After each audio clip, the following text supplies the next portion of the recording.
마지막으로 여러분은 주 안에서 그리고 주의 힘의 능력으로 강건해지십시오.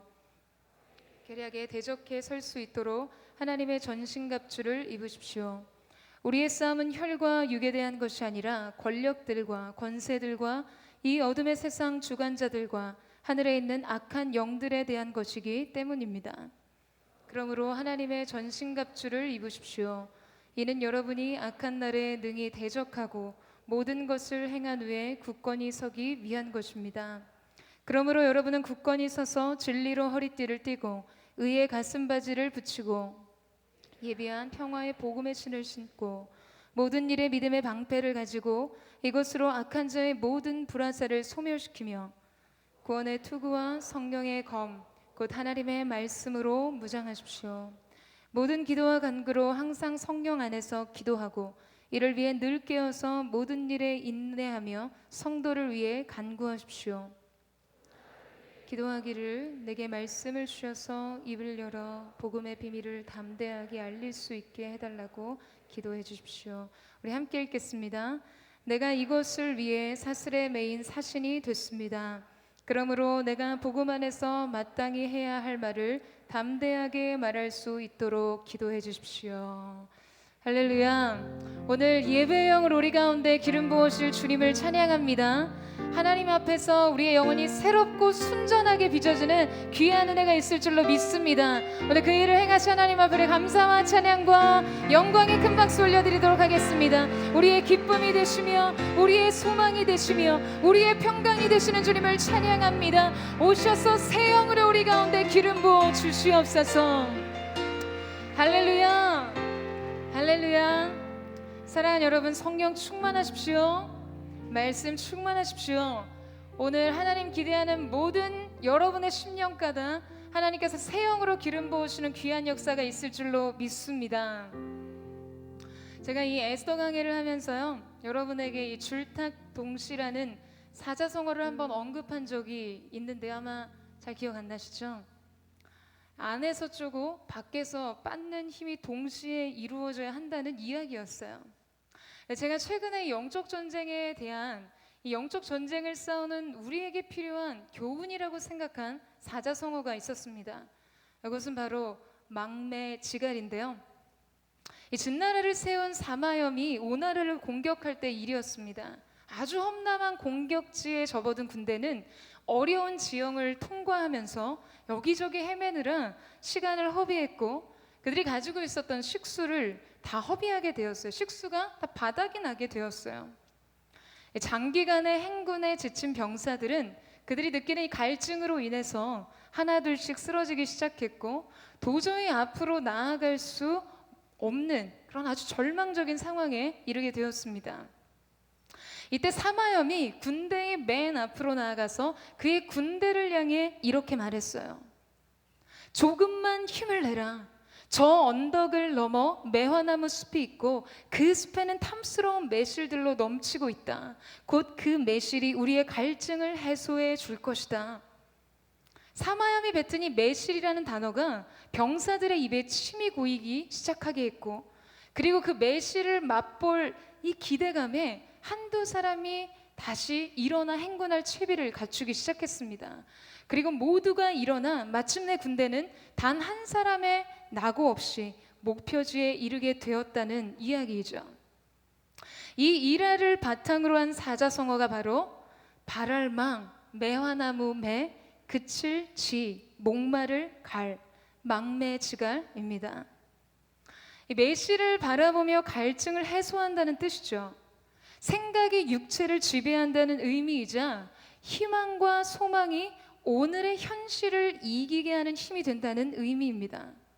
실제 매실의 맛을 본 것은 아니었으나 매실을 떠올리는 것만으로도 심한 갈증을 해소하며 걸음을 뗄 수 있었던 것이죠. 여러분은 어떠세요? 우리는 지금 계속되는 영적 전쟁과 그 싸움 안에 있습니다. 오늘도 그 영적 전쟁을 지금 어떻게 싸워야 해야 할지 그것을 말씀으로부터 배우기 위해 우리 모두가 이 자리에 함께 있지만 그냥 전쟁이라는 말 그 자체로 싸워야 한다는 그 말 자체로 이미 지치신 분들이 있을지 몰라요. 그럴 수 있습니다. 그럴 때가 있어요. 하루하루가 버겁고 고되고 지치고 반복되는 현실이 지긋지긋합니다. 그러나 그러한 상황 속에서 하나님의 사람을 다시 일으키는 것은 무엇일까? 하나님의 군대가 좌절과 절망의 상황 속에서도 계속해서 전진할 수 있는 것은 무엇 때문일까? 이 언덕을 넘어가면 너의 목마름을 채워줄 것이 기다리고 있다. 하나님께서 그의 군대를 향해 외치시는 그 소리를 들었기 때문입니다. 여러분, 우리는 미래를 바라보며 오늘을 견뎌야 합니다. 약속하신 말씀을 소망하며 오늘을 이기는 것이에요. 이 언덕을 넘으면, 이 고비를 넘기면 안식을 주십니다. 상급을 주세요. 여러분, 우리는 앞을 봐야 합니다. 그것을 바라보고 그것을 소망하고 그래서 오늘을 견디는 것이에요. 그냥 아직도 앞으로 가야 할 길이 남아있다는 그 사실이 우리에게 기대나 소망을 주는 것이 아니라 절망과 좌절을 불러일으킬 때가 있습니다. 승리를 위해 전진해야 될 의미나 이유를 더 이상 발견할 수가 없는 거예요. 그만큼 지친 순간이 찾아올 때도 있겠죠. 그래서 그 자리에 주저앉고 싶은 그 순간, 여러분 다시 한 번만 생각하세요.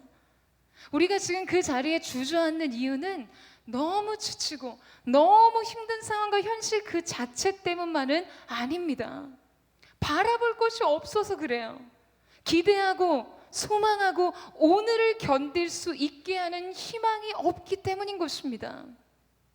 사랑하는 여러분, 저는 저와 여러분에게 오늘 이 말씀과 오늘의 이 예배가 망매지갈, 우리의 영혼을 다시 일으키고 다시 소성케 하고 새로운 소망으로 일어나 전진하게 하는 주님의 음성과 같게 되기를 주님의 이름으로 축원합니다. 이 언덕을 넘으면 여러분의 인생의 모든 목마름을 해갈시켜줄 하나님의 소원의 항구가 기다리고 있을 거예요. 거친 파도를 보지 마시고 그 너머의 대륙을 보세요. 사랑하는 여러분, 힘을 내십시오. 용기를 내십시오. 포기하지 마세요. 그리고 우리가 함께 가고 있습니다. 혼자 싸우는 싸움이 아니라는 것이에요. 하나님의 거룩한 군대가 단 한 사람의 나고자도 없이 가야 하는 목표지에 도착하게 되는 놀라운 은혜가 오늘 이 예배를 통해 오늘 함께 나누는 말씀 속에서 경험되어지는 귀한 은혜가 있게 되기를 주님의 이름으로 축원합니다. 옆에 사람에게 이렇게 한번 축복하고 인사해 주셨으면 좋겠는데요. 이 언덕을 넘으면 답이 있습니다. 이렇게 한번 축복해 주시겠어요? 앞을 바라보십시오. 여러분, 그렇게 우리가 다시금 믿음의 걸음을 떼게 되는 귀한 은혜가 있게 되기를 주님의 이름으로 축복합니다. 우리가 지난번에 한번 선포했는데요. 오늘 우리의 드레스 코드는 전신갑주입니다. 의복은 우리가 무엇을 하는 사람인지를 말해주죠. 군복은 전쟁을 위해, 운동복은 경기를 위해, 교복은 학업을 위해, 방열복은 불을 끄기 위해, 잠옷은 수면을 위해 입습니다. 곧 우리가 입는 의복은 우리가 하고자 하는 바를 나타내 보여주는 것이죠. 그렇기 때문에 오늘 우리가 전신갑주를 입고 있다면 우리가 무엇을 해야 하는 사람인지 우리가 입고 있는 옷이 말해줄 것입니다. 그것을 잊지 말고 그것을 기억하고 있어야 합니다. 자, 그렇다면 이제 세 번째로 우리가 장착할 아이템은 무엇인가? 그것은 바로 평안의 복음의 신입니다. 이 평안의 복음의 신을 생각하면서 우리가 쉽게 생각하게 되는 해석상의 문제가 있는데요. 그것은 로마서 10장 16절 말씀이나 동일한 언급의 말씀이죠. 이사야 52장 7절을 떠올린다는 거예요. 너무나 반갑다, 좋은 소식을 안고 산을 넘어 달려오는 저 발이여, 평화가 이르렀다고 통보하면서 좋은 소식을 들려주는구나. 대부분 이 말씀과 관련이 있다고 생각하기 쉽습니다. 왜냐하면 일단 발이 나오기 때문이에요. 발이 나오고 게다가 그 발이 평화를 전한다고 하니까 평안의 복음을 전하기 위해 신을 신어라, 이런 말씀으로 많이들 해석하게 됩니다.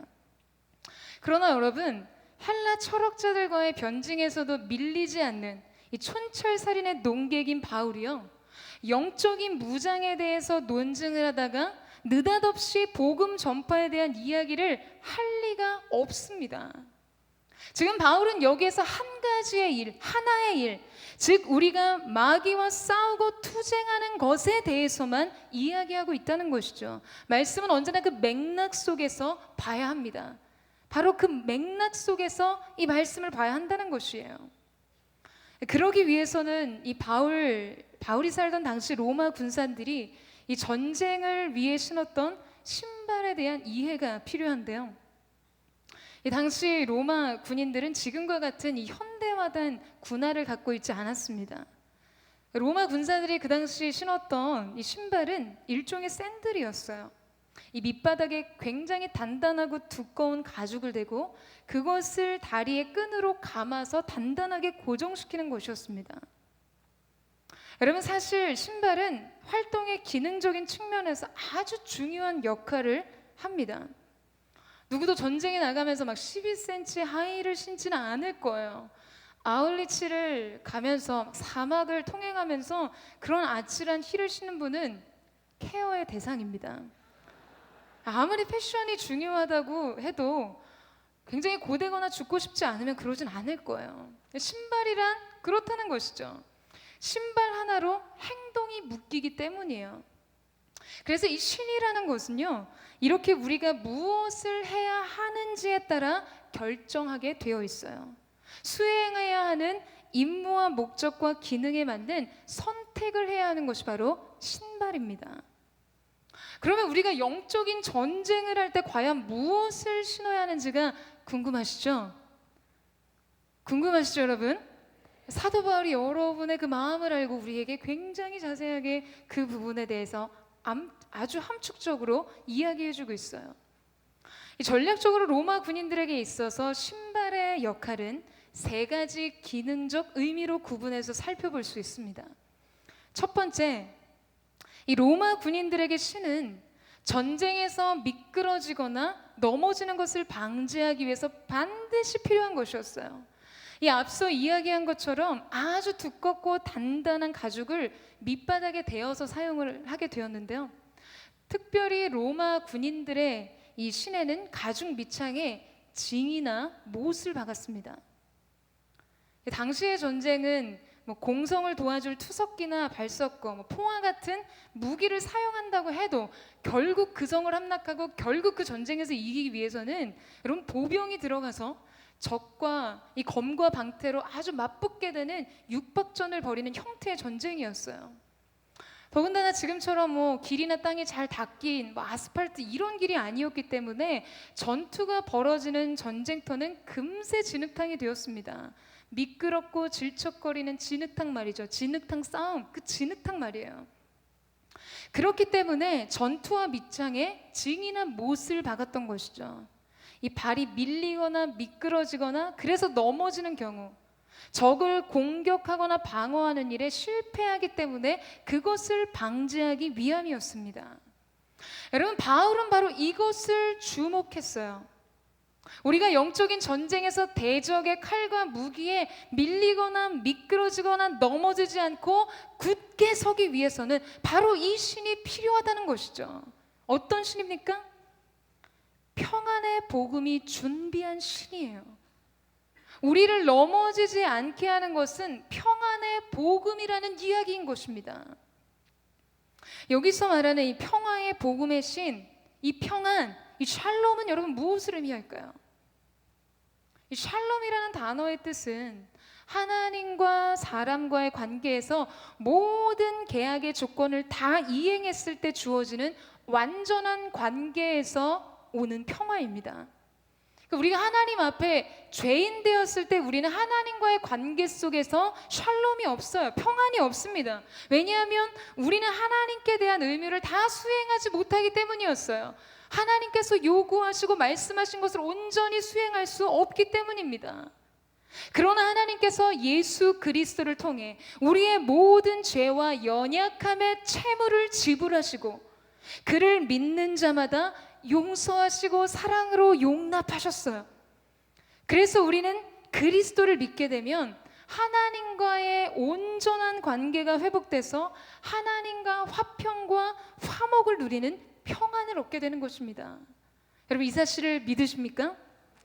자, 그렇기 때문에 우리가 치르는 모든 영적 전쟁 속에서 우리가 굳게 설 수 있는 근거는 우리와 하나님 사이에 이 샬롬에 있다는 것이에요.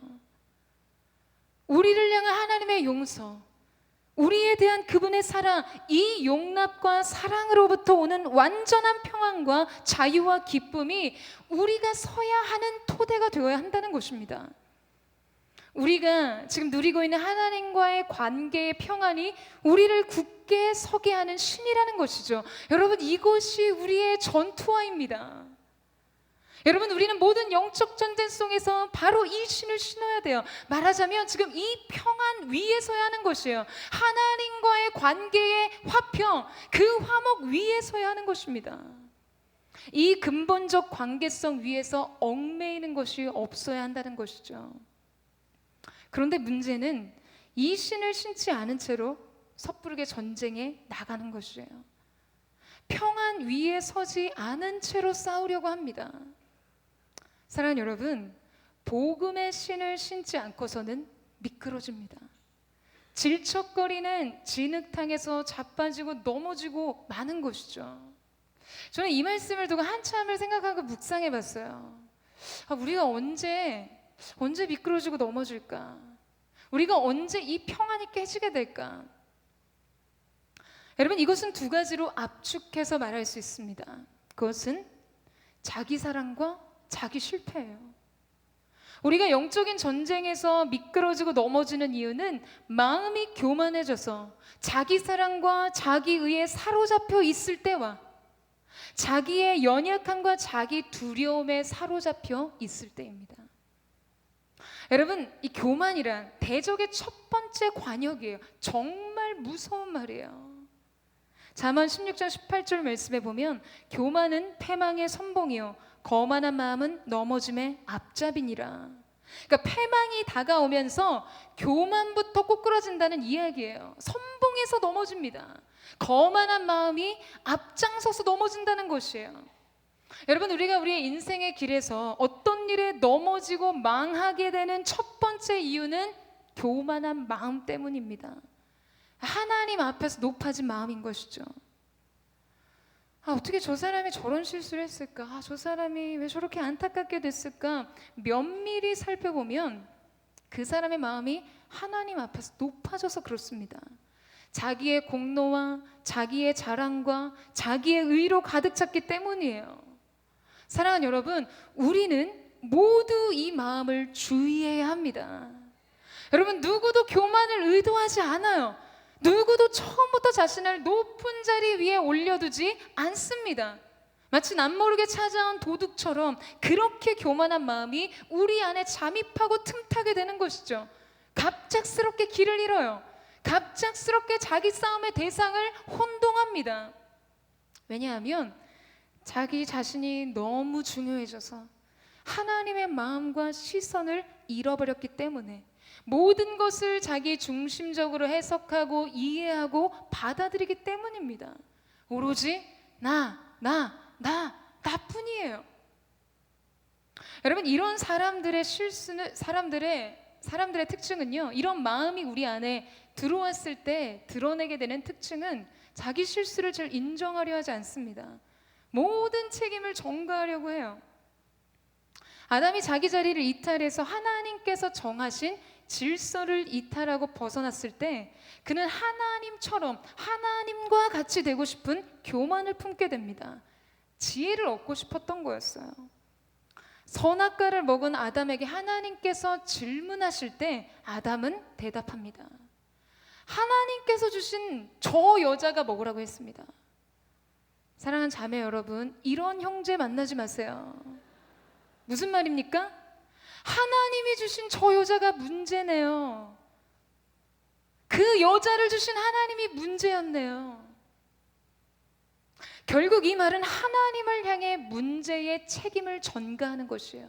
자기 잘못을 인정하지 않습니다. 항상 다른 사람이 문제고 항상 다른 상황이 문제예요. 모든 상황을 허락한 하나님이 결국 문제인 것이죠. 그러니까 나중에 하나님 앞에 토라지고 서운하고 그 마음이 하나님과 분리되는 일들을 경험하지 않습니까? 여러분, 겸손한 사람은 실수했을 때 겸허하게 자기 실패를 인정합니다. 자기 약함을 고백해요. 그리고 하나님의 은혜와 긍휼을 구합니다. 여러분, 우리 중에 실수 안 하는 사람 있나요? 평생 절대 넘어지지 않고 절대 실패하지 않고 마치 자로 정확하게 잰 듯 정확한 인생을 온전하게 살아내시는 분 계세요? 제가 단언하건대 없습니다. 우리는 모두 자기 인생의 연약함을 짊어지고 살아요. 그러나 교만한 사람과 겸손한 사람을 가르는 갈림길은 그 실수와 실패 앞에서 어떻게 반응하느냐에 따라 있습니다. 또한 반대로 성공과 형통에 대해서도 어떻게 반응하냐에 있어요. 또 다른 경우는 자기 실패와 연약함에 사로잡히는 경우죠. 내 자신이 너무나 극대화돼서 부족하고 별 볼 일 없고 실수투성이인 자신을 막 확대경으로 바라보고 거기에 완전히 넘어져 버립니다. 죄의식과 수치심에 사로잡혀요. 사랑을 의심하게 돼요. 그래서 그냥 버려진 자신 안에 스스로를 가둡니다. 우리가 늘 이야기하지만 성경의 많은 인물, 그냥 모든 인물이라고 말할 수 있는 많은 사람들은 너무나 약하고 보잘것없고 두려움에 가득 찬 평범 그 이하의 사람이었다는 사실을 잊습니다. 자신감을 잃고 위축되고 하나님이 자신을 부르시고 선택하신 일을 후회하시거나 철회하신 것 같은 엄청난 실패감에 사로잡히는 것이죠. 그래서 넘어지고 미끄러집니다. 내가 잘못했어. 사랑하는 여러분, 적은 우리의 실수를 악용합니다. 우리의 연약함을 무기 삼아요. 우리의 두려움과 우리의 실패를 자기 병력으로 삼아서 우리의 영역 안으로 밀고 들어옵니다. 더 이상 버틸 수 없다고, 더 이상 견딜 수 없다고 믿게 만들어요. 그리고 높아진 교만한 마음은 그 스스로의 교만에 걸려 넘어지도록 그 마음에 부채질을 하는 거죠. 그 불이 활활 타오르도록 부채질을 합니다. 사랑하는 여러분, 그럴 때 우리가 밀리지 않기 위해선 무엇이 필요합니까? 우리가 그 길에서 미끄러지거나 넘어지지 않기 위해서 무엇이 필요합니까? 평안의 복음의 신을 신어야 하는 것입니다. 평안의 복음이 들려주는 이야기를 들어야 하는 것이에요. 사랑하는 여러분, 하나님은 우리를 용서하기 위해서 언제나 준비된 분이세요. 여러분, 이 사실을 믿으십니까? 예수님께서 이미 다 이루었다고 하셨잖아요. 이미 변제된 모든 채무들을 우리가 짊어지고 고통스럽게 살아가길 우리 하나님 아버지는 원하지 않으세요. 그런데 우리가 그 평안과 자유의 관계 안으로 들어가기 위해서는 우리의 몫이 딱 한 가지가 있는데 그것이 무엇인가?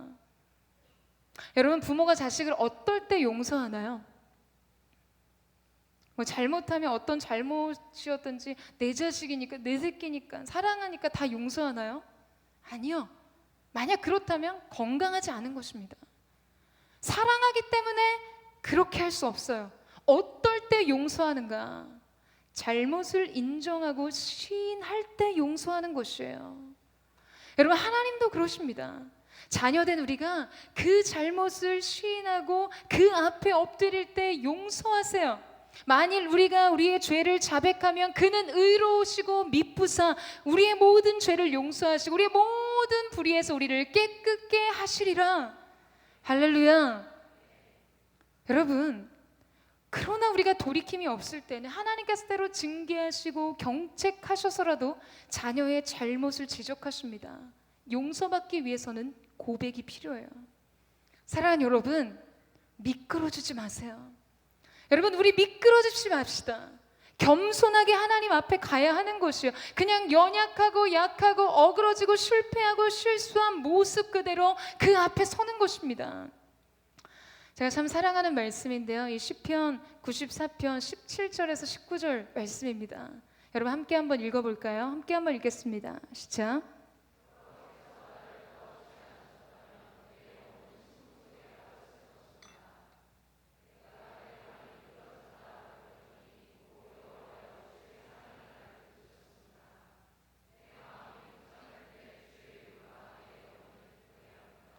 여러분, 저는 제 마음이 너무 복잡하거나 그래서 깊은 침묵 안으로 들어가고 싶을 때 항상 이 말씀을 되새기게 됩니다.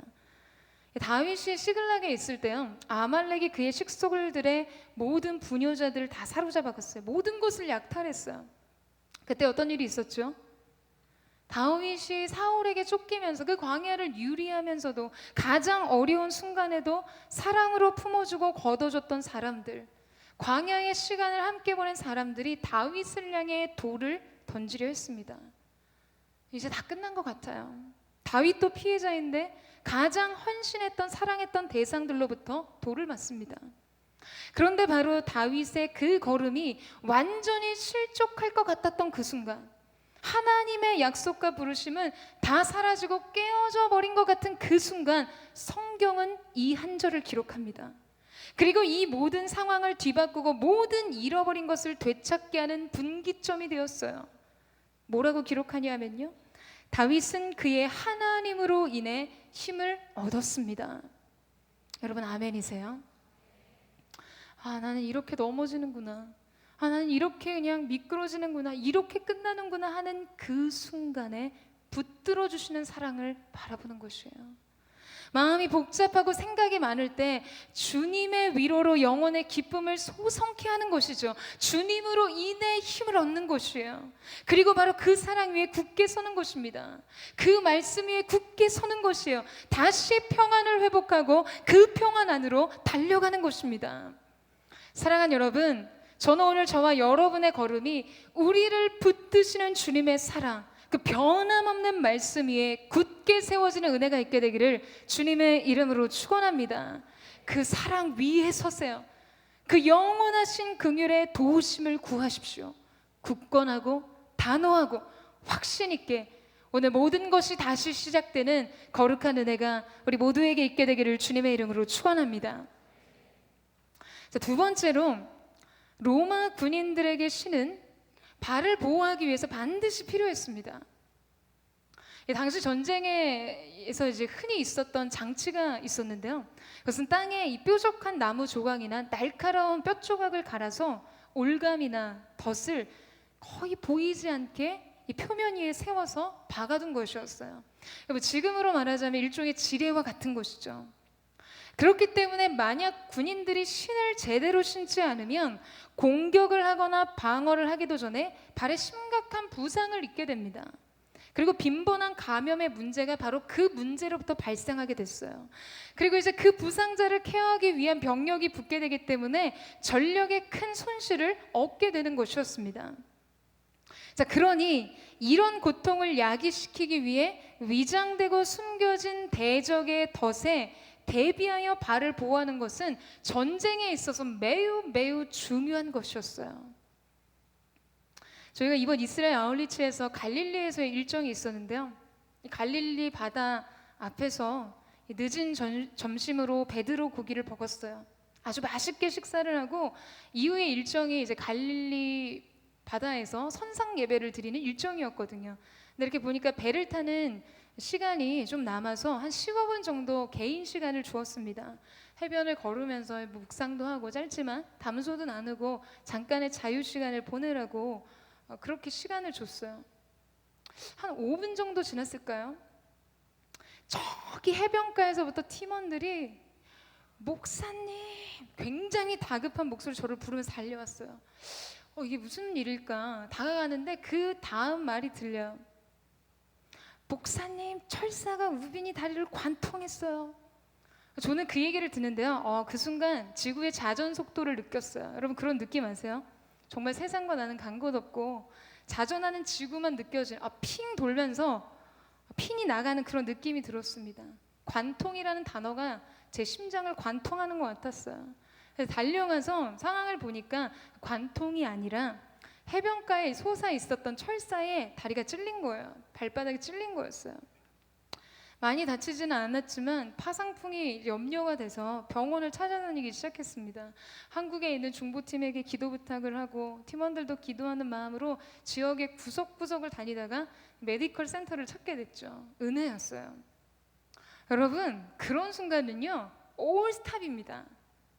아무리 계획이 있고 해야 할 일이 있고 준비된 것이 있어도 멈춰야 하고 멈출 수밖에 없어요. 바울이 지금 이 에베소서를 쓰던 당시 로마 군인들의 전쟁터에는 대적들이 위장시켜 감춰둔 날카로운 조각들이 너무나 많았습니다. 그 조각으로 인해 상처를 입히고 감염을 일으켜서 병들게 만드는 것이었어요. 더 이상 전진할 수 없게 하고 더 이상 싸울 수 없게 합니다. 군사들의 전력에 손실을 입히게 되는 것이에요. 이 자리에 계신 여러분이 뭐 군인 정신이 있는데 발바닥에 상처 입은 정도로 뭘 전쟁을 못하나 싶으세요? 작년에 우리나라 테니스 선수 정현 선수가 호주 오픈 준결승전에 올랐었죠. 대한민국을 열광시켰었어요. 저도 이제 홀림픽 팀과 그 경기를 봤던 것 같은데 이 페더러와의 경기 중에 그가 갑자기 기권을 선언합니다.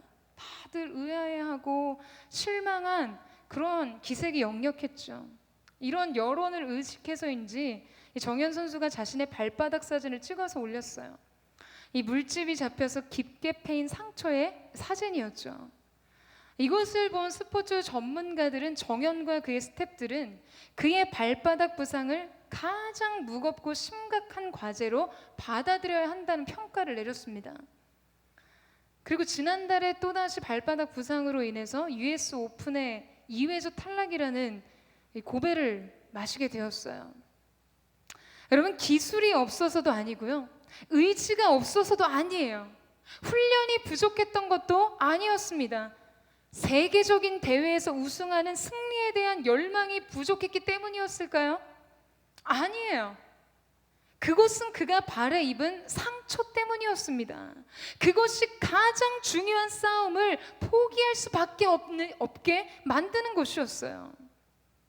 왜 발에 입은 상처가 그렇게도 치명적인 것일까? 이 발바닥은 신체 전체를 지지해주는 작은 단면이죠.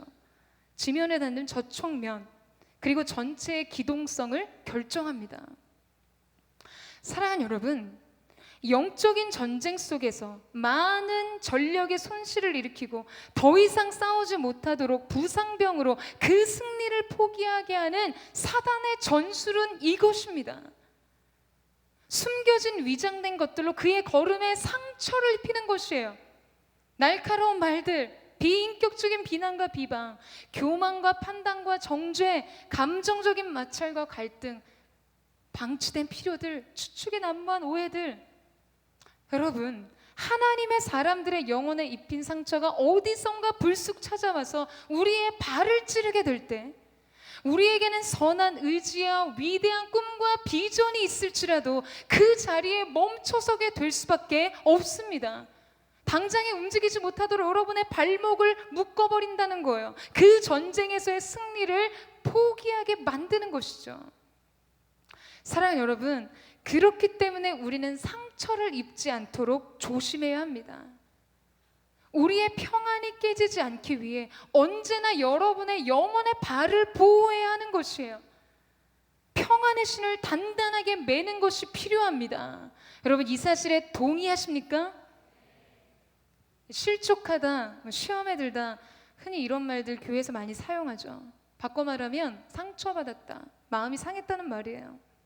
그런데 여러분, 이 실족하다라는 헬라 원어를 보게 되면 이 단어의 뜻은 덫에 걸리다라는 뜻입니다. 여러분이 사단이 뿌려놓은 수많은 덫에 걸리지 않기 위해서 그러면 무엇을 해야 하는가? 우리가 실족하지 않고 상처받지 않고 마음이 상하지 않기, 시험 들지 않기 위해서 어떻게 해야 하는가? 베드로 후서 1장 10절에서는 이렇게 이야기합니다. 그러므로 형제들아, 더욱 힘써 너희 부르심과 택하심을 굳게 하라. 너희가 이것을 행한즉 언제든지 실족하지 아니하리라. 우리말 성경에는 넘어지지 아니하리라. 여러분의 부르심과 택하심을 굳건히 할 때 이 덫을 피할 수 있다는 것이에요. 여러분도 공격을 받으시죠. 저도 공격을 받습니다. 정말 많은 공격을 받고 사는 것 같이 느껴질 때가 있어요. 때로 저도 상처를 입겠죠. 어쩔 때는 제가 혼자서 막아서지 못할 만큼 막 거센 공격과 회방을 받는 것 같을 때가 있어요. 어떻게 방어해야 될까라는 생각이 들 정도로. 근데 여러분, 그런 순간에 할 수 있는 것은 딱 하나밖에 없더라고요. 저는 그런 순간에 저의 부르심과 택하심을 향해 달려갑니다. 저를 부르신 그 주님을 향해 가는 것이에요. 저를 택하셨어요. 주의 종으로, 목회자로, 그리고 그분의 자녀로, 예배자로. 그래서 때로는 막 마음이 지치고 곤고해지고 공격에 지치고 마음이 아프다가도 저를 부르신 그 부르심과 택하심을 생각하면 너무나 감격스러운 거예요. 너무나 감사한 것이에요. 이 부르심이 너무나 소중한 것이에요. 전능하신 하나님께서 이 부르심, 내 인생을 향해 사명을 주셨음에 여러분, 그 가슴이 벅차고 감격스럽던 그 첫 부르심, 그 초심의 자리로 돌아가게 됩니다. 죽을 힘을 다해 이 부르심으로 달려가는 것이에요. 여러분, 그러면요, 공격을 받을 수 있지만 적어도 넘어지진 않습니다. 우리를 택하신 하나님의 부르심과 택하심에 피하면 그래요. 정죄를 받을 수는 있지만 상처를 입진 않아요. 방해가 있을 수는 있지만 방해받지 않습니다. 그리고 그 자리에 서면 언제나 우리 주님을 생각하게 돼요. 언제나 우리를 향한 예수님 그분의 사랑을 생각하게 됩니다. 왜냐하면 여러분, 우리 주님의 생애는 수많은 사람들로부터 비난과 조롱을 당하고 심지어 가장 사랑했던 제자들로부터 버림을 받고 거절받으신 분이었기 때문이에요. 우리의 아픈 마음을 가장 잘 알고 계세요. 상처를 받으셨다면 가장 큰 상처를 받으신 분이세요. 온 인류가 그분을 거절했어요. 그분의 마지막 음성 속에 엘리 엘리 라마 사박다니, 나의 하나님 어찌하여 나를 버리셨나이까. 인류의 죄를 대속하기 위해서 하나님 아버지를 아버지라고 부를 수 없는, 그래서 그분의 시선 안에서도 거절당한 예수 그리스도. 그러나 예수님께서는 그의 부르심을 굳게 하셨습니다. 그리고 그 부르심을 지키신 십자가에서 완전한 승리를 이루셨어요. 사랑하는 여러분, 저는 저와 여러분이 예수님께서 남기신 십자가의 승리로 이 평안의 복음의 신을 신고 우리의 부르심을 완주할 수 있는 하나님의 사람들 되시기를 주님의 이름으로 축원합니다. 여러분의 부르심, 여러분을 향한 하나님의 택하심을 굳게 하세요. 여러분, 마음 아플 일이 아니라는 게 아니에요. 상처받을 일이 아니라는 게 아니에요. 그러할 만한 것이지만 부르심을 따라 행하고 택하심을 굳게 할 때 이 모든 것을 넘어서는 은혜가 있게 되는 것입니다. 제가 어저께 중보기도팀에게 그런 문자를 남겼어요. 아콜루투스, 방해를 받지 않는 거침없음이라는 이 단어는 필연적으로 방해가 있다는 것을 암시하고 있어요. 그러나 그 방해가 될 수 없는 인생, 부르심을 향해, 땅끝을 향해 가는 것이죠. 사랑하는 여러분, 우리가 때로는 격려를 받고 위로를 받을 필요가 있지만 저는 그래요. 우리에게 주어진 가장 큰 격려, 가장 큰 위로가 뭐라고 생각하세요? 여러분의 감정을 도닥이면서 우쭈쭈하는 것이, 그것이 본질적으로 우리를 회복시키는 것이라고 믿으십니까? 아니요. 주님이 택하신 택하심과 주님이 부르신 부르심을 굳게 하는 것입니다. 그 한 가지 목적, 그 표대를 향해 우리의 마음의 시선을 고정하는 것이에요. 사랑하는 여러분, 그러면 회복이 있게 될 것입니다. 그러면 믿음과 능력으로 우리의 모든 사명을 완주하게 될 줄로 믿습니다. 저는 저와 여러분 가운데 그 은혜가 있게 되기를 주님의 이름으로 축원합니다. 마지막 세 번째로, 로마 병사들에게 있어서 이 신은 기동력을 갖게 하는 중요한 승리의 필수 조건이었습니다. 로마 사람들은요, 전쟁의 이면에 대해서 관심이 매우 깊었어요. 군사적인 의미에 있어서 기동성의 중요성을 제일 먼저 깨달은 사람은 우리가 잘 아는 것처럼 세계사에서 가장 위대한 장군으로 기억되는 알렉산더 대왕입니다. 그는 BC 4세기 시대를 살던 인물이었는데요. 그는 자기의 적들이 움직이지 않고 있거나 둔하고 느린 방법으로 이동하고 있는 동안에 재빠르고 갑작스럽게 그의 군대를 이동시킴으로써 크게 승리하였던 것이죠. 그래서 그는 언제나 그의 병사들에게 알맞은 신발을 제공하는 일에 특별한 관심을 가지고 있었고, 후대 로마인들은 이 알렉산더의 전략을 모방하게 됩니다. 군사에게 자신에게 맞는 신을 신어야 하는 이유는 그 신이 그의 발걸음을 가볍게 해주기 때문이에요. 쉽고 빠르게 움직일 수 있도록 돕는 것이죠. 여러분, 이 발은 우리가 어디에 있을 것인가를 결정하게 합니다. 자, 앞에서 언급했던 이사야 말씀, 로마서 말씀 한번 생각해 보세요. 성경은 복음을 들고 산을 넘는 자들의 입술이 아름답다고 하지 않았어요. 여러분, 실제로 복음을 전하는 것은 그들의 입술의 선포임에도 불구하고 그렇게 말하지 않죠. 무슨 말일까? 있어야 할 곳에 있게 하는 것은 발이기 때문입니다. 실제로 움직이게 하는 힘, 행동하게 하는 힘, 헌신하고 순종하게 하는 힘 말이에요. 발은 우리가 있어야 할 곳을 결정합니다. 말은 굉장히 화려한데, 헌신과 사랑의 고백은 너무나 아름다운데 정작 필요한 곳에 있어야 할 곳에 없는 사람들이 있어요. 머리로 알고 이해하는 지식은 많지만 그의 삶이 그렇지 못한 경우들이 있습니다. 그의 발이 너무 느리고 무겁기 때문이죠. 그들의 영적인 기동력이 그만큼 준비되지 못했기 때문입니다. 제가 이번 이스라엘 아울리치 중에 그 예루살렘에서의 저희 숙소가 감난산 정상에 있었거든요. 숙소를 딱 나가게 되면 바로 눈앞에 예루살렘 성이 펼쳐져 보이는 굉장히 아름다운 곳이었어요.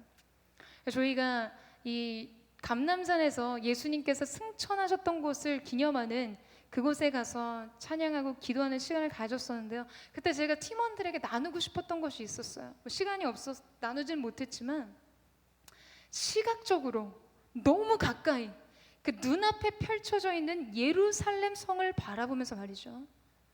여러분, 예수님께서 예루살렘을 떠나지 말고 약속하신 성령을 기다리라는 명령을 남기고 승천하셨습니다.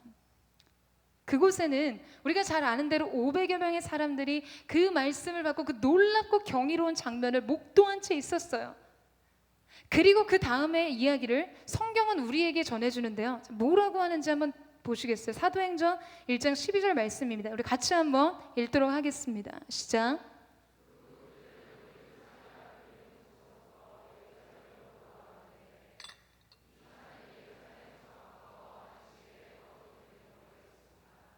자, 여러분, 지금 이 말씀에서 의도적으로 언급하고 있는 것이 있는데요.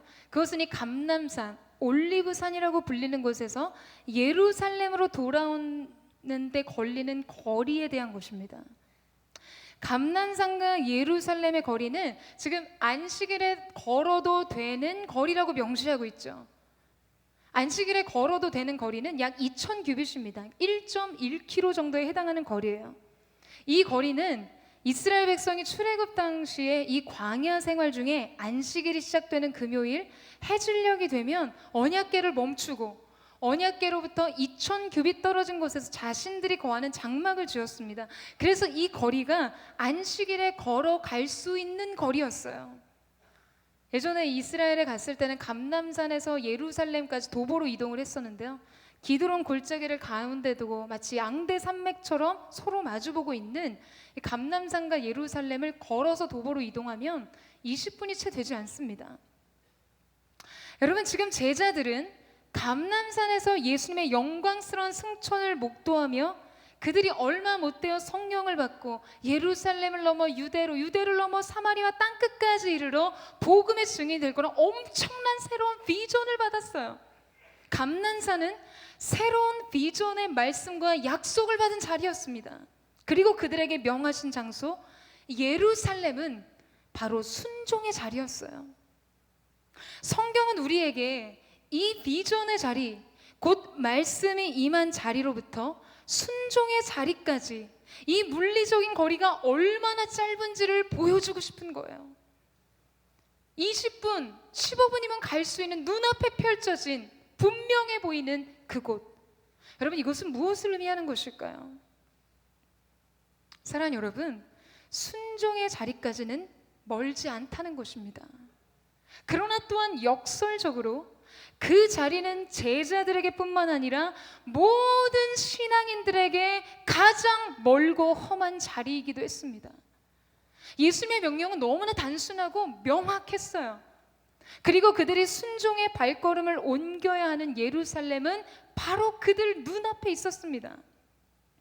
그러나 500여 명의 많은 사람들이 함께 약속의 말씀을 받고 비전을 받았지만 모두가 예루살렘으로 돌아가지는 못했습니다. 이 분명한 말씀 앞에서 그 가까운 순종의 자리를 눈앞에 두고 80%에 가까운 사람들이 낙오했다는 거예요. 약속은 있었지만, 말씀은 들었지만, 비전은 품었지만 순종의 자리까지 나아가지 못했습니다. 광야를 행진하던 이스라엘 백성들이 그들을 인도하는 언약궤를 분명하게 볼 수 있도록 언약궤와 그들과의 거리는 2000규빗으로 정해져 있었어요.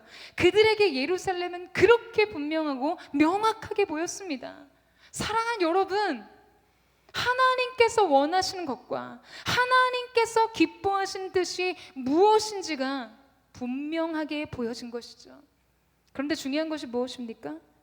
그 뜻이 눈앞에 분명함에도 불구하고 그 뜻에 순종하지 않았다는 것이에요.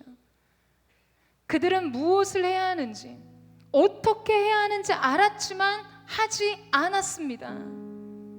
여러분, 말씀이 요구하는 순종은 언제나 명확해요. 우리는 그것을 모르지 않습니다. 알고 있어요. 뭘 해야 할지 몰라서 순종하지 못하는 사람들은 없습니다. 그것은 말씀 안에서 이미 다 주어진 것이에요. 그러면 왜 순종하지 못하는가? 평안으로 예비된 복음의 신을 신지 못했기 때문입니다. 이런 사람들의 발은 무겁고 느리고 피곤해요. 복음이 없이 주님과의 바른 관계가 없이는 순종의 자리로 나아갈 수가 없어요. 말씀과 연합할 때 평안이 있고 말씀에 순종해야만 그 평안은 우리를 달려가게 하는데 바로 그 평안의 신이 우리에게 있지 않은 것이죠. 사랑하는 여러분, 원수마귀 대적이 가장 두려워하고 싫어하는 것이 무엇일까요? 하나님께서 말씀하시고 세우신 약속하신 자리에 하나님의 사람들이 우뚝 서 있는 것입니다. 그것을 하지 못하도록 방해하는 것이 사단의 간교한 전략이자 우리가 싸우는 영적인 전쟁입니다. 때로는 걱정과 염려와 두려움, 불안, 지나친 자기애와 자기 중심적인 생각, 화려한 세상의 유혹과 시험, 이 앞에서 우리가 하나님께서 우리에게 준비해 주신 평안의 복음의 신이 아닌 다른 신을 신고 있기 때문이에요. 사랑하는 여러분, 평안의 복음의 신을 신지 않으면 순종의 자리로 나아갈 수가 없습니다. 복음의 신을 신지 않고서는 약속의 자리에 우뚝 설 수 없어요. 하나님께서 원하시는 가장 기뻐하시는 자리에 설 수 없는 것이죠. 여러분이 옳은 말을 할 수 있을지는 몰라도 옳은 자리에 설 수는 없는 것입니다. 그리고 그렇다면 반드시 이 전쟁에서 이탈할 수밖에 없어요. 사랑하는 여러분, 저는 오늘 저와 여러분이 우리의 영혼에 평안의 복음으로 준비된 신을 신고 주님께서 싸우게 하시는 모든 영적 전쟁 가운데 승리를 선포하는 하나님의 사람들 되시기를 주님의 이름으로 축원합니다. 여러분, 500명의 사람들에게도 각자 나름의 이유가 있었어요. 예수님의 죽음을 보아했던 예루살렘, 너도 그와 함께 다니던 자가 아니냐. 안정과 평안을 공격하는 수많은 사람들의 눈초리, 많은 것이 그들에게 이유가 되었습니다. 그러나 상황과 현실을 따라 움직이는 것이 아니라 이 평안의 복음의 신을 신고 가는 것이에요. 그래야 약속의 성취를 보고, 그래야 비전의 사람으로 하나님의 역사 속에 쓰임을 받고, 그리고 여러분의 모든 영적 전쟁 가운데 승리할 수 있는 것입니다. 저는 저와 여러분 가운데 그 은혜가 있게 되기를 주님의 이름으로 축원합니다. 여러분, 복음의 평안의 신을 신으십시오. 그리고 부르심과 택하심을 굳게 하고 여러분의 인생의 길을 달려가세요. 오늘 그 마음을 가지고 우리 하나님 앞에 찬양하며 기도했으면 좋겠습니다. 주님은 모든 것을 아시죠. 우리가 감춘다 해도 감춰질 수 없는 우리의 연약함과 실패와 실수를 아시고 우리의 생각과 우리의 많은 것을 알고 계십니다. 우리가 그 주님 앞에 주님이 우리 가운데 준비시켜 주신 이 평안의 복음의 신을 신고 택하심과 부르심을 굳게 함으로 이 모든 사명을 완수하며 승리를 선포할 수 있도록 주님 우리를 붙드시고 우리와 함께하여 주시옵소서. 안개가 날 가리고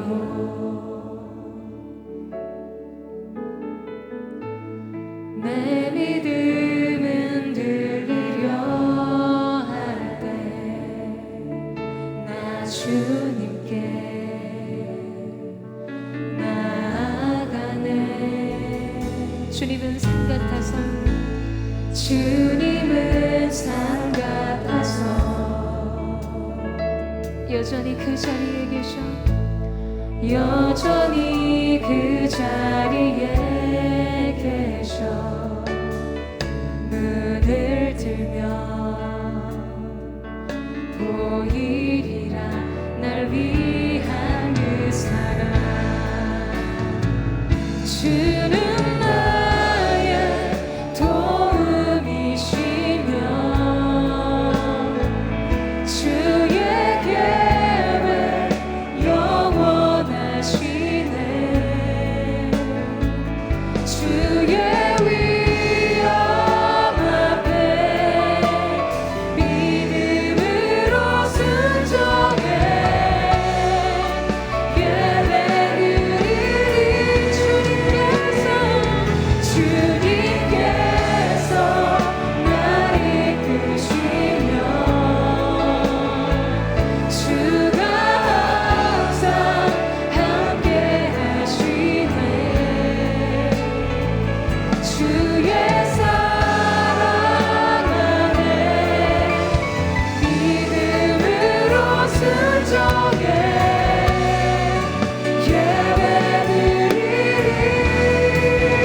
예배드리리 영원히. 우리 함께 고백하며 나아갑니다. 주님은 산 같아서 주님은 산 같아서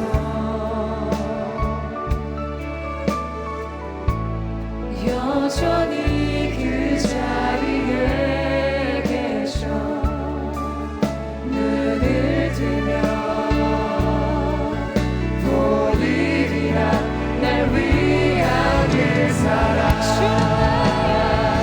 주는 나의 도움이시며 주의 계획 영원하시네.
우리의 소망의 길을 달려가기 위해서 가장 준비되어야 될 근본적인 본질은 이것입니다. 평안으로 준비된 복음의 신을 신고. 사랑하는 여러분, 어떠세요? 하나님과의 관계 속에 샬롬을 경험하고 계십니까? 여러분, 어쩌면 이것은 여러분이 어떻게 했기 때문에 주어진 것이 아니라 우리를 향해 하나님께서 행하신 그분의 완성된 구원과 사랑의 일인 줄로 믿습니다. 우리는 그것을 바라보고 믿기만 하면 되는 것이에요. 믿음으로 고백하기만 하면 되는 것입니다. 이미 예수께서 우리의 모든 죄악으로 인한 깨어진 하나님과의 관계에 모든 이행되지 못한 채무를 지불하셨기 때문이에요. 모든 전쟁의 승리의 기본적 조건은 이것입니다. 평안의 복음을 신는 것. 여러분 발에 그 신이 신겨져야 하는 것이죠. 하나님과 여러분의 관계에 평안을 깨는 것은 무엇입니까? 여러분이 소망으로 여러분의 인생의 길을, 부르심의 길을, 택하심의 길을 달려가지 못하게 하는 깨어진 평안의 이유는 무엇에 있습니까? 사랑하는 여러분, 다시 복음으로 돌아가세요. 본질로 돌아가세요. 다시 그것으로 돌아가세요. 예수의 사랑 안으로 돌아가세요. 주님 안에 우리의 샬롬이 있습니다. 우리의 평안이 있어요. 그리고 모든 것은 바로 이 평안의 토대 위에서 시작되어야 하는 것입니다. 사랑하는 여러분, 그것을 구하세요. 하나님, 내 마음에 그 샬롬이 없습니다. 평안이 없습니다. 깨어졌습니다. 그것이 때로는 나의 실패와 실수로 인해, 나의 교만으로 인해, 내 연약함으로 인한 것이지만 여러분, 하나님은 그 자리에 여러분이 머물길 원하지 않으세요. 언제나 하나님과 화평과 화목을 누리며 믿음으로 그 길을 달려가기를 원하십니다. 사랑하는 주님, 역사하여 주십시오. 오늘 우리의 영혼 속에 다시금 주님의 평강이 부어지게 하여 주시옵소서. 그 평안 안에서 모든 것이 재해석되게 하시고 모든 영광의 표대가 분명하게 보여지는 거룩한 은혜, 다시금 소망의 자리로 달려갈 힘을 얻는 근거가 되게 하여 주시옵소서. 우리 전심으로 주의 이름을 부르짖고 우리 합심하여 동성으로 기도하겠습니다. 주님, 사랑하는 주님, 주님과의 관계 속에 평안을 구합니다. 깨어진 모든 어그러지고 연약한 죄의 실패의 자리에서 다시금 하나님과 관계 속에 화평과 화목을 누리는 하나님의 사람들이 되게 하여 주시옵소서. 그 샬롬 안에서 인생에 달려갈 힘과 소망을 얻게 하시고 자유와 기쁨을 얻는 자들이 될 수 있도록 주여 역사하여 주시기를 원합니다. 내 발이 미끄러진다 할 때에 주의 사랑의 손이 나를 붙들어 주셨습니다. 내 마음이 생각이 복잡하여만 할 때에 하나님의 기쁨이 나를 소성케 하셨습니다. 오늘 그 위로와 그 평안과 그 새 소망이 우리 가운데 부어질 수 있도록 역사하여 주시옵소서. 하나님의 사람들 가운데 하늘의 평안이 부어지게 하여 주시옵소서. 주님, 하나님 각자의 마음속에 모든 깨어진 영역들이 하나님 그 평안의 복음의 신으로 다시금 굳건히 있어서 견고히 있어서 확신 속에 거하게 하시고 장려된 자의 권세를 누리는 하나님의 사람들이 되게 하여 주시옵소서. 역사하실 주님, 모든 것을 온전케 하실 주님을 바라보며 나아가니 우리의 모든 길을 하시는 주님을 소망하며 나아갑니다. 나의 길 오직 그가 하시나니 나를 단련하신 후에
그저 정금과 같이 나오기를 원하십니까? 주님 그것을 갈망하세요. 사랑하는 여러분, 여러분의 인생이 하나님 보시기에 정금과 같이 순결하고 순전한 불순물이 없는 거룩한 인생이 되기 위해서는 여러분 그 불을 견뎌야 합니다. 거기 있어야 돼요. 그 불에서 빨리 빠져나오는 것이 모든 문제를 해결하는 것이 아닙니다. 빠른 해결이 정답이 아니에요. 우리의 인생이 정말 하나님 보시기에 정금과 같이 거룩하게 구별된 그런 인생을 살기를 원한다면 중요한 것은 하나님의 그 테스트에서 우리가 정답을 말할 수 있는 사람이 되는 것입니다. 정답을 말해야 다음 챕터로 넘어가는 것이에요. 우리 신앙이 쉽게 넘어지는 이유가 어디 있는 줄 아십니까? 빠른 해결을 원하기 때문이에요. 힘들고 불편한 상황, 어려운 갈등을 빠르게 해결하고 지나가기 원하기 때문입니다. 여러분, 아니요. 때로는 그 불 한가운데 있는 거예요. 너무나 힘들고 환난과 시련과 같은 너무 고통스럽게 하는 아픔의 현장 속에 있는 것입니다. 주님이 찾으시는 답을 드리기 위해서. 인도의 책에서 그런 표현이 있었어요.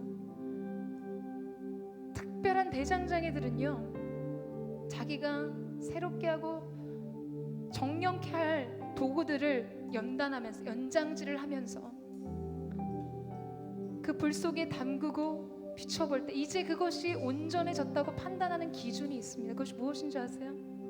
그 도구에 자신의 얼굴을 비춰보았을 때, 대장장이의 얼굴이 그 도구 위에 비춰질 때 비로소 정련된, 정돈된, 완성된 도구라고 판단했어요. 여러분, 주님은 그러시지 않으실까요? 우리의 영혼의 대장장이 되시는 주님도 또한 그러시지 않을까요? 주님이 찾으시는 것이 무엇일까요? 여러분, 우리 안에서 그분의 형상을 찾으십니다. 우리 안에서 희석되지 않은 그분의 복음을 찾으세요. 십자가의 사랑을 찾으세요. 작은 예수로서의 인생을 찾으세요. 여러분, 그것을 드리는 것이에요. 중요한 것은 우리가 안락하고 성공적인 형통한 삶을 사는 것이 아니라 우리의 인생을 비춰보셨을 때 우리의 삶 속에서 그분이 발견되는 것 아니겠습니까?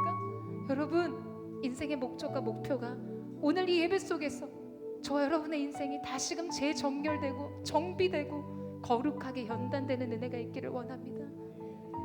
사랑하는 주님, 사랑하는 주님, 다른 것을 기대하지 않고 때로는 불 가운데라도 있겠습니다. 주님 기뻐하시는 정금과 같은 인생을 위해 오직 주의 사랑에 매여 여러분의 고백을 주님께 드리세요.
더 기도했으면 좋겠습니다. 주께서 주시느되, 주님은 우리의 인생의 주인이 되십니다. 여러분 이 사실을 믿으세요? 우리가 가진 모든 은혜는 주인 되신 주님으로부터 주어진 것입니다. 이 사실을 믿으세요? 그러면 우리가 이 부름에 합당한 삶으로 우리의 삶을 정조준하는 것입니다. 주님이 중요하십니다. 주님의 생각이 중요하십니다. 주님의 뜻이 중요하십니다. 주님의 마음이 중요합니다. 주님은 나의 주인이시기 때문에. 그렇다면 여러분, 우리에게 필요한 것은 무엇일까요? 우리 자아를 깨트리는 것이에요. 주님의 그 거룩하신 임재 앞에서, 그 아름다운 부르심의 사명 앞에서 우리의 전 존재를 깨트리는 것입니다. 우리가 이 보배를 질그릇에 가졌으니 이는 능력이 심히 큰 것이 하나님께 있고 우리에게 있지 아니함을 알게 하려 함이라. 그것을 아는 것이에요. 여러분 다 같이 일어나셔서 우리 마지막으로 기도하겠습니다. 주님, 이 주인 대신 주님 앞에 이 부름에 합당한 삶으로 나의 삶을 드리기를 원합니다. 나의 생각, 나의 마음, 나의 뜻, 나의 감정, 내 인생의 계획, 모든 것을 철저하게 하나님 앞에 고운 가루 되게 하여 주시고, 그 소재로 주님 앞에 드려지는 거룩한 사랑의 예배자, 충성스러운 주님의 일꾼 되게 하여 주시옵소서. 우리 이 고백을 주님 앞에 올려드리며 주여 세 번의 축 없이만 통성으로 기도하겠습니다.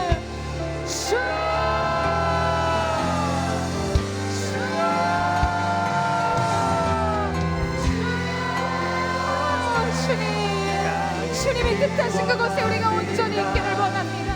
옳은 말을 하는 자들이 아닌 옳은 곳에 서는 자들이 되게 하시고, 나의 뜻이 아닌 주님의 뜻하신 곳에 서 있는 하나님의 사람들 될 수 있도록 역사하여 주시옵소서. 주님 감사합니다. 오늘 한 사람 한 사람 가운데 그 사역의 기름 부어지게 하여 주옵소서. 뜻하신 그곳에 나 있기 원합니다. 이끄시는 대로 순종하며 살리. 연약한 내 영혼 통하여 일하소서. 주님 나라와 그 뜻을 위하여 뜻하신 그곳에 나 있기 원합니다. 이끄시는 대로 순종하며 살리. 연약한 내 영혼 통하여 일하소서. 주님 나라와 그 뜻을 위하여 뜻하신 그곳에 나 있기 원합니다. 주님의 뜻이 있는 곳에 우리의 걸음이 있기를 원합니다. 순종하며 살리. 연약한 내 영혼 통하여 일하소서. 주님 나라와 그 뜻을 위하여. 오 주님 나를 이끄소서. 오 주님 나를 이끄소서. 주님 나를 이끌어 주시옵소서. 오 주님 나를 이끄소서. 사랑하는 주님, 연약하지만 주님의 나라와 주님의 영광을 위해 주님이 이끄시는 그곳에 우리가 있기를 원합니다. 옳은 말을 하는 것에서 그치지 않고 옳은 곳에 있는 자가 되게 하여 주시고, 사랑하는 주님, 주님을 바라봄으로 평안의 복음의 신을 신고 우리에게 주어진 평안으로만 갈 수 있는 그 길을 걷게 하여 주시옵소서. 하나님의 사람들의 마음속에 아버지 하나님, 자신을 향한 하나님의 택하심과 부르심을 굳게 함으로 거룩하신 하나님의 영광스러운 영화에 동참하는 믿음의 사람 될 수 있도록 우리의 인생 가운데 그 놀라운 은혜를 허락하여 주시옵소서. 주님, 더불어 이 물질을 드립니다.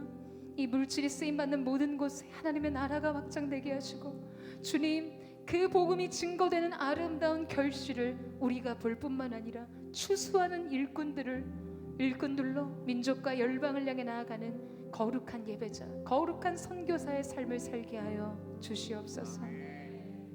이제는 우리 구주 예수 그리스도의 은혜와 우리 하나님 아버지의 무한 극진하신 사랑하심과 성령의 감화 감동 교통케 하시며 우리를 격려하시는 은혜가 주님 앞에 평안의 복음의 신을 신고 주님 가게 하시는 그 사명의 길, 부르심의 길, 완전한 하나님의 비전의 길을 달리고자 주님 앞에 고개 숙인 사랑하는 SS 공동체 믿음의 청년들, 이들의 심령과 가정과 손의 수고 위에 민족과 열방 가운데 이제부터 영원토록 함께 하시기를 간절히 축원하옵나이다.